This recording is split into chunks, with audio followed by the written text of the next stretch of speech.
자, 다음 주제로 넘어가 보죠. 자, 법원이 윤석열 전 대통령에 대해서 특검이 신청한 체포영장을 어젯밤에 기각했습니다. 자, 김진욱 대변인, 내란 특검에서 처음 신청한 체포영장이었는데 법원이 기각을 했어요. 자, 어떻게 봤습니까? 일단 좀 아쉽다 이런 생각을 합니다. 뭐 앞으로 윤석열 전 대통령이 특검에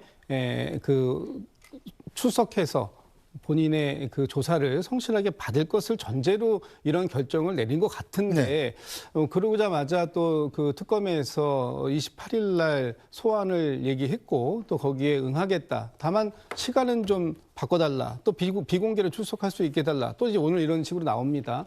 그런데 문제는 윤석열 전 대통령이 지난 12.3 비상계엄 이후로 탄핵 12월 달에 탄핵된 이후로 여러 차례 검찰, 공수처, 경찰 여기에서 출석해서 조사를 받아달라라고 얘기한 것이 8차례가 있었습니다. 그 모든 부분에 있어서 거부하고 출석하지 않았던 그런 전례가 있음에도 불구하고 이것이 지금 이제 특검으로 넘어가서 특검에서는 처음 소환도 안 한 상태에서 그동안 그 경찰에서의 소환을 근거로 해서 그 체포영장을 발부하는 것이 좀 너무 이르다 이렇게 이제 법원은 판단한 것 같은데 그 판단이 국민의 눈높이의 판단과 또는 특검에서의 판단과는 좀 거리감이 있는 게 아닌가 그런 차원에서는 좀 아쉽다고 생각하고요.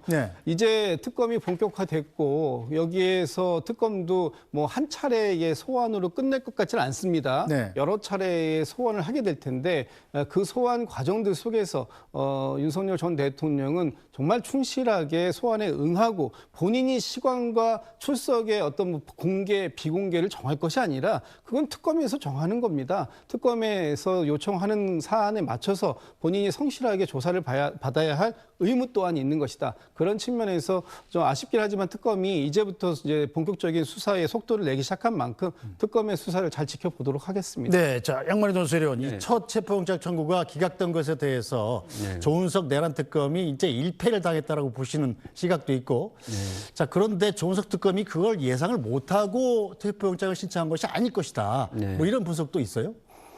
그러니까 어제 낮에 있었던 특검팀 분위기를 전달해 드리는 것이 가장 맞을 것 같은데요. 그러니까 다 영장 청구가 기각된 다음에 나중에 얘기한 것이 아니고 어제 낮에 특검팀에서 취재된 분위기로 보면은 특검팀 입장에서는 체포영장 청구가 기각되어도 괜찮다. 왜냐하면 영장이 청구되니까 윤석열 전 대통령 측에서 원래 나가려고 했다. 그러니까 앞으로 나가겠다라는 입장을 법원에 제출했거든요. 그러니까 앞으로 이제 나가야 되는 상황이 된 거죠. 그러니까 기각이 돼도 출석을 사실상 강제하게 된 상황이 되고 만약에 법원에 그렇게 약속을 해서 영장 청구가 기각이 됐는데 출석하지 않으면 그것을 이유로 해서 영장을 청구할 수 있다.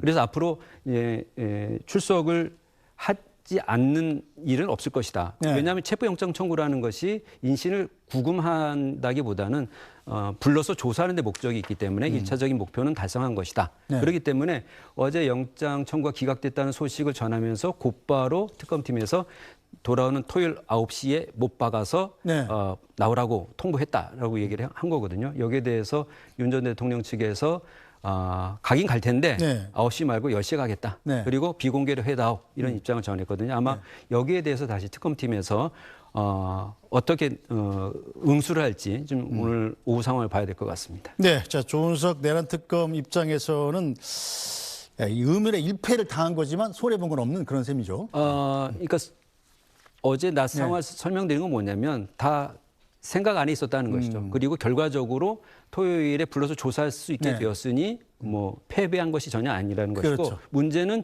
이제 구속까지 신병을 재확보하는 데까지 나아갈 것인가 하는 것인데 만약에 윤 전 대통령이 출석을 하게 되면 이전처럼 진술을 거부하고 묵비할 가능성도 있고 사안에 따라서는 진술할 수도 있습니다. 그런데 내란 특검이 11가지 정도 되고 김건희 특검 그다음에 최혜병 특검까지 윤 전 대통령은 다 수사를 받아야 되거든요. 그런데 각 특검 입장에서 보면은 매번 할 때마다 이렇게 출석을 가지고 시비를 하면 곤란하고 어느 특검에서든지 이 신병을 확보하는 상황이 되면 아무래도 조사하기에 용이하게 되겠죠. 그래서 구속영장 청구까지 나갈 것으로 재구속을 위한 나갈 것으로 보이는데 어느 시점에서 어느 네. 특검이 할지는 좀 더 봐야지. 네, 어쨌든 이 내란 특검 수사 속도 상당히 빠른데, 자, 국민의힘에서는 우려의 목소리도 나옵니다. 어떤 이유에서일까요?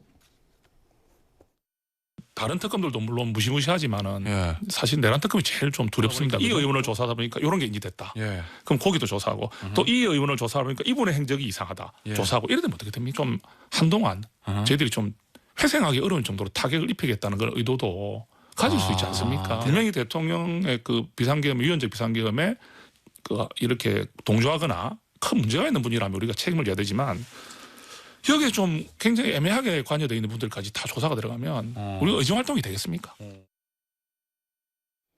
자, 양만희 노수리원 이번에 그런데 김건희 여사한테도 체포영장이 청구될 수 있다 이런 전망들이 있지 않았습니까? 네네. 김건희 여사에 대한 처리는 어떻게 돼가고 있나요?